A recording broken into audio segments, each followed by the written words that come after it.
my family thought I needed to be exorcised. I've heard a range of startling stories that have come out of just the fact that I'm reading about someone whom I love and I care about, and I tell people up front, yes, this is about my mother. We did go through this.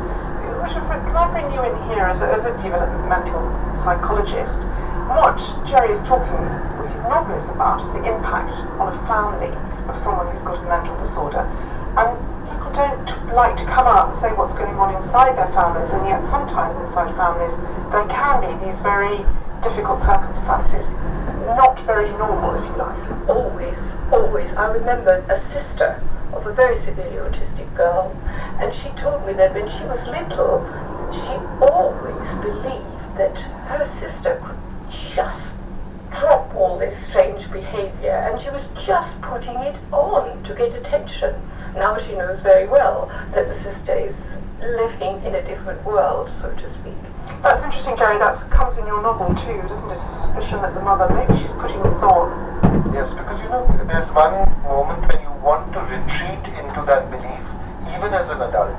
You want to say, no, this must be put on, because then it becomes easier to handle. There is a lot of love, that one feels for the person who's ill, but there is also a lot of resentment. In fact, there are moments of actual hatred.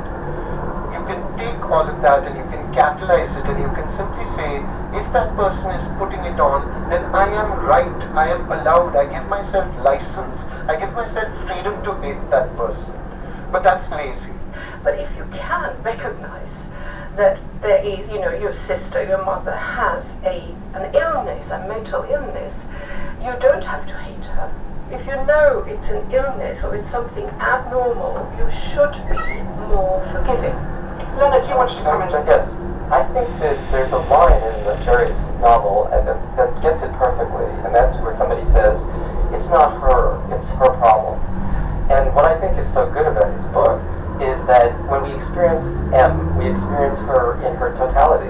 And it's very hard to tease out what is her problem from what is her, because she's such a dramatic character. I guess I would disagree slightly with Uta in the sense that once you start going down the path of medicalizing people, you have a different relationship to them. And I think what this book does so well is give us the fullness of M with her totality of abnormality and hypernormality in a way. Yes, it's interesting. The vehicle of fiction allows exactly that ambiguity that you picked up on earlier, Jerry, doesn't it? Because in your novel, M, the mother, she's often in acute distress, she pleads for help, she asks to be hospitalized or given medication, but at the same time she's extremely witty and charming, and we, the readers, left with the feeling that they really don't want her to be entirely normal and average, that it'd be quite a shame if she lost this eccentricity, even though it's clearly quite hard for her family to bear.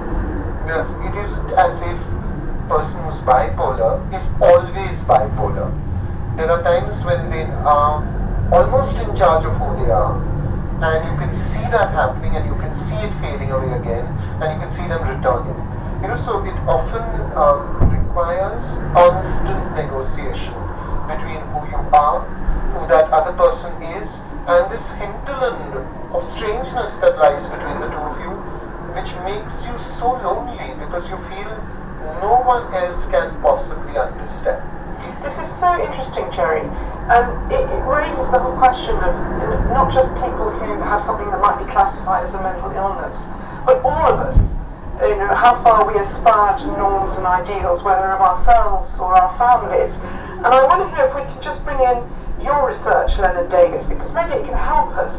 You teach disability, human development, medical education, as well as liberal arts and sciences at the University of Illinois, and you've been looking at the history of our ideas about what is normal.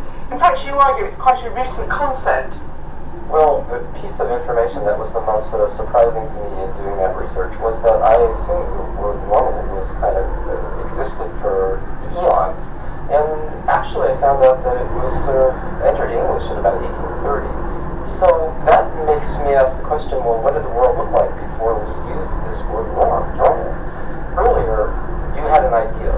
You had an ideal kind of body you saw in paintings, you had an ideal of religion, of your God, or something absolute. Nobody was ideal. Once you have the idea of normal, everybody has to fit under the curve of normality. So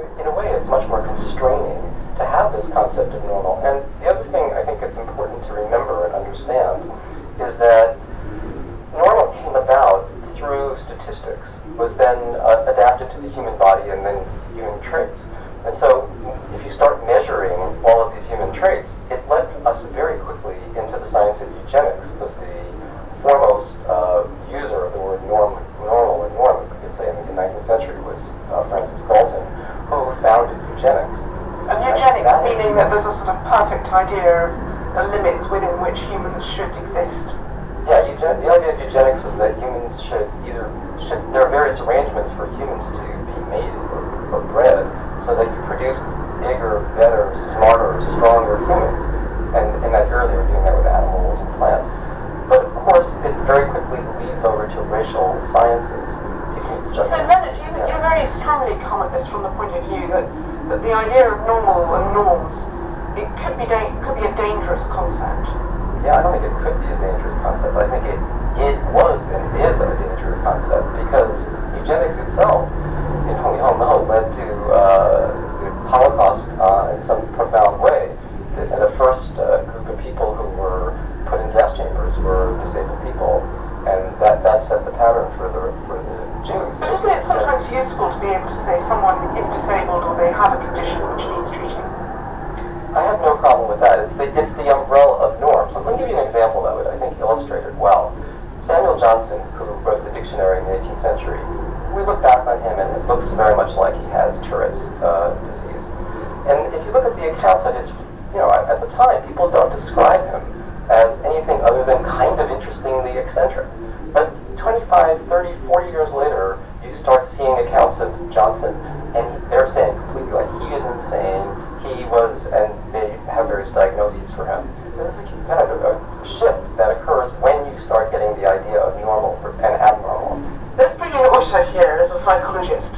Of course, what we consider normal behavior changes all the time. There's just no fixed rule for this. For example, within the same person, it's different at different ages and in different settings and different communities.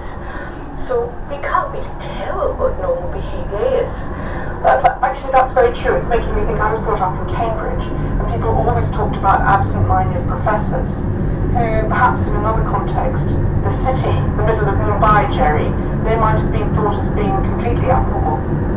As I said in the beginning, we all know that a certain measure of variance from the norm is valued. So if everybody can sing well, but Michael Jackson can sing much better than everybody else, then that is valued and he ends up becoming a multi-millionaire.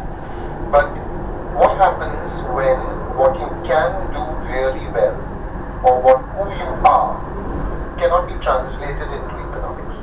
If it's not marketable, then I will label you as abnormal. There seems to be a consensus around the table that the idea of normal is relative, whether it's historically or in circumstances, as Dr. said, or the value we place on things in society, as you're saying. But I wonder, isn't there still a medical bottom line, Leonard? At least maybe it's the question of suffering which is the dividing line. I don't want to be in the position of saying like there are no medical conditions and everything is relative. But I think we need a little humility, I guess, in terms of our ideas of diagnosis, particularly in psychiatric areas, because there are a lot of people who have diseases that fall into certain categories, but there's also a lot of what they call comorbidity. In other words, if you're depressed, but you have other aspects to it that go along with it, that's the comorbidity, but which allows you to have a system, but also to endlessly vary it. So the real question is, what's the gain of labeling somebody or diagnosing them? And there is a gain, I think Uta mentioned, of someone being able to say, oh, at last I can say what I have, and there is a relief to that. But there's also a limitation to it. And I just want to introduce a term that we might talk about when Uta talks more, neurodiversity. And we're hearing that term more, and people are saying, look, it's not a question of normal and abnormal, it's a question of diverse. Very briefly, Uta, neurodiversity. Yes, a very important concept, and I'm really very, very delighted that it is in fact the autism community that has really been at the forefront of campaigning for this and making a difference to how they understand themselves, other people understand them. So I think it's been a very interesting development. Well, so far we've talked about what we mean by normal in mental health when it comes to bipolar disorder, but Fred, in your very distinguished career, You're seen as a major figure in another sphere, research into the developmental disorders of dyslexia, that's children who find it difficult to learn to read and write, and autism. Just explain, Uta, for those listening who have no experience of it, what being autistic means. It applies to individuals who, from birth, essentially from very early childhood, have tremendous difficulties in communicating with others, in socially interacting, and also at the same time show some rather restricted interests and repetitive movements. And all of these symptoms are so changeable and they are so varied that it is impossible to have even a list that everybody could say, okay, if this applies, then I will use the diagnosis of autism. So each person, of course, as they develop, they will change in their circumstances, and the picture of autism is absolutely enormously varied. It is so varied that people are beginning to say, well, let's admit to this being just a collection of different forms of, yes, let's call them autistic disorders, autistic conditions, something like that. The word disorder is somewhat controversial, actually, because it does have such a rather negative implication. And that's why people say spectrum, because it's such a big range from ones that are very impeding social interaction to ones where you can function with some ease in society. Exactly. So you can be very, very mildly affected, and you can be very severely affected. Now, if you're very severely affected, nobody will have any problem to say, okay, that's a brain abnormality, that's real pathology, and indeed there's lots of research to back that up. But with the other part of the spectrum, with those people who have only sort of mild forms of autism, it's quite different, because they can talk about themselves, they can fight for themselves. What they usually can't do is actually live completely independent lives, which always comes as a surprise to people, because they're so intelligent. They can do amazing things, they can have special talents, and yet when it comes to sort of very mundane, everyday things, they may absolutely miserably make a mess of things. And so they can be brilliant at mathematics, but not terribly good at talking to a girlfriend. Yes, but it's worse than that. They can't actually, keep themselves afloat, like paying bills, working out a system. How can they live from day to day? Sort of really these very, very everyday things that makes it necessary for some supervision to happen. And there's also Asperger's syndrome, isn't there? In fact, it was your translation of Hans Asperger's seminal paper which drew it to people's attention here in the UK and put it in the context of autism. What's the difference with that? Well, it's really a fascinating form of autism, which is particularly typical of those people who are very highly intelligent and very often have a way of compensating for their real difficulties in social communication. So they can appear, at least for 20 minutes or so, normal in the sense that what on earth can anybody think it might be wrong with them? Well, perfectly like everybody else. But you will find that it will be very fragile, and that this person will probably really be under great stress if the routine is broken and things will not go right.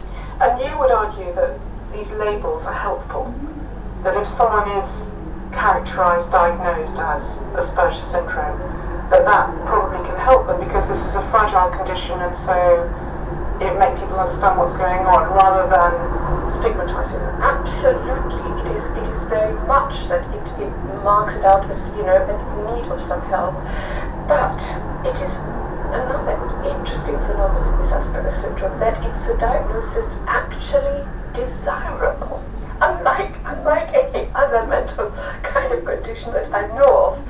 And that's actually a very strange phenomenon, because I suspect that at least some of these people don't have Asperger's syndrome, are not autistic, but they do have problems, probably very severe problems, and they feel that there would be now an explanation that maybe would be a relief, that would also enable them to really talk to their a family and say, be nice to me, it's not my fault.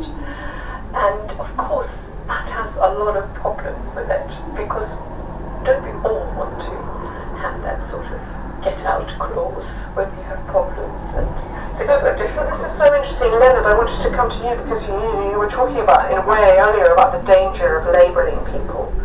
But, Usha's saying it can be a get-out clause, it can be a relief. Yeah, there's a general phenomenon that we're seeing that he was describing, which I call diagnostic. And what it is that, initially there's a diagnosis for depression or for OCD, but a very, very small percentage of the population fits. And over time, and it's not an entirely mysterious process, but over time, more and more people start claiming that diagnosis. And I think with Asperger's, or being on the spectrum, as people talk about now, or being an Aspie, there's a becoming of social acceptability, in fact, cachet, to explain something which, I'm not talking about this severely autistic people, but other people who might have been described as nerdy or awkward now can claim this diagnosis, and it has a kind of liberating effect. But is this a good thing or not? I think that's something that people within the field would have to say. But it's happening across the board. It's interesting, isn't it? Because at the beginning of the program, you were all talking about your ideas about normal, and you were all a bit disparaging about being normal, as though being abnormal was something better. Jerry, what's your thought? I often find that the label cannot become the definition. That even if there is a diagnosis, it is not who you are, it is a part of who you are. And often, with a diagnosis like that, or with a label like that, almost everything becomes subsumed under this label. So once you are mad, there is nothing that you can do that makes you unmad. There is nothing that you can say that can be taken seriously. And so everything falls into that one bucket. And everything that you do can be discredited. And that is the problem with the diagnosis, and that's the problem with the label. Leonard was saying earlier that suffering could be used as one of the things. Yes, suffering is a very potent and a very, how should I say it, almost useful way of looking at it. But unfortunately, pain and suffering can't be measured. And we always, when we are dealing with someone else's pain, use the princess and the pea. That's all.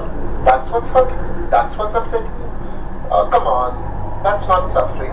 I'll tell you what suffering is, because my suffering is so much bigger, better, greater, deeper, stronger. That sort of thing. So I think when we use these things, again, I'm coming back to that term negotiation between what is normal and what is abnormal. But Jerry, negotiation's all very well, isn't it? But when it comes to science, scientists do try to measure. I mean, what a part of your work is to try and understand in scientific terms, for example, the biological underpinnings of autism. That's still work in progress. It's really very, very difficult. So that usually the things you can measure are not the really important things. They are not things that really tell you why something is happening.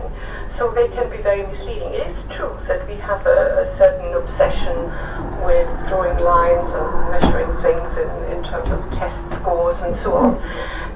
But I always think of them as really very, very poor probes into the inner world, into the inner life, and they might just give us glimpses, or they might not. They might mislead.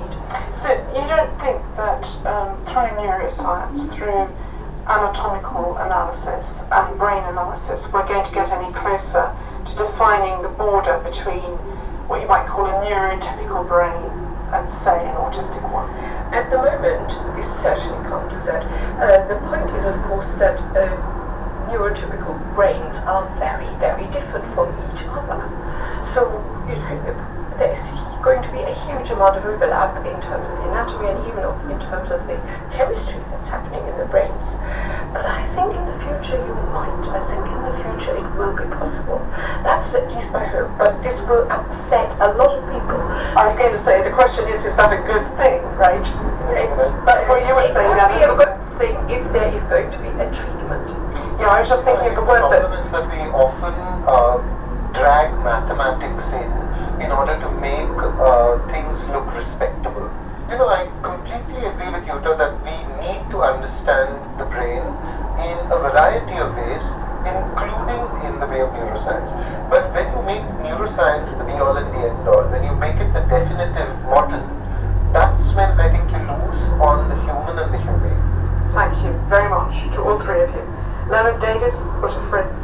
open to.